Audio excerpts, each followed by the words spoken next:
Setelah perang mereda, kehidupan penduduk Mekah pelan-pelan berjalan normal kembali. Pasar-pasar mulai buka dan para pendatang dari daerah lain juga nampak berdatangan. Peperangan yang baru saja meletus di pasar Ukaz telah mereka lupakan. Kini perhatian mereka kembali pada mata pencaharian untuk memenuhi kebutuhan hidup. Ketenaran Mekah menarik perhatian seorang pedagang dari pelabuhan Yemeni. Ia datang dengan membawa berbagai barang dagangan untuk diperjualbelikan di Mekah sekaligus ziarah ke Ka'bah. Nampaknya nasib sial menimpa pedagang yang satu ini. Sesampainya di Mekah, dagangan yang ia bawa langsung diborong oleh Al-As bin Wa'il sesuai dengan kesepakatan mereka berdua. Tapi setelah barang-barangnya ia serahkan, Al-As tak mau mengeluarkan uangnya. Barang sepeser pun tidak mau mengeluarkan uangnya. Pedagang itu geram bukan main. Dia merasa telah dikhianati habis-habisan oleh kabar yang mengatakan bahwa Mekah adalah tempat paling menguntungkan untuk berdagang. Keculasan Al-As sengaja ia laporkan pada Bani Abdiddar, Bani Makhzum, Bani Saham, dan Bani Adi bin Ka'ab.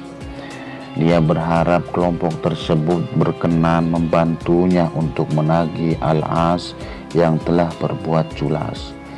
Namun mereka justru acuh tak acuh, bahkan mereka mengancamnya. Maka dengan langkah gontai ia naik ke bukit Abi Kubais. Di puncak bukit ini ia menyerukan jeritan hatinya yang terlunta-lunta, lantang, fasih, dan jelas menggambarkan kepedihan yang mendalam. Wahai keluarga Fihr, sesungguhnya hartaku teraniaya di tengah-tengah kota Mekah. Ia jauh dari rumah dan hartanya. Ia sedang melakukan ihram. Yang kusut rambutnya belum melaksanakan umrohnya. Wahai orang-orang yang berada di antara Hijr Ismail dan Hajar Aswad, tolonglah ia, karena sesungguhnya tanah suci hanya berhak ditempati oleh orang-orang yang sempurna dalam kemuliaannya, dan tidaklah tanah suci menjadi tempat bagi orang-orang jahat dan pengkhianat. Begitu mendengar syair itu, Zubair bin Abdul Muttalib yang berjiwa patriotik sontak berdiri. Dia langsung memanggil golongan mutahayyibin yang terdiri dari Bani Hashim, Banil Muttalib, Asad bin Abdil Uzza, Zuhra bin Kilab, dan Tayyim bin Murrah. Zubair berkata pada mereka, "Mengapa semua ini dibiarkan begitu saja?" Untuk menyikapi peristiwa memalukan itu, akhirnya pada bulan Dzulqa'dah digelarlah sebuah pertemuan di rumah Abdullah bin Jud'an. Di rumah salah seorang sesepuh Quraisy inilah diresmikan beberapa kesepakatan.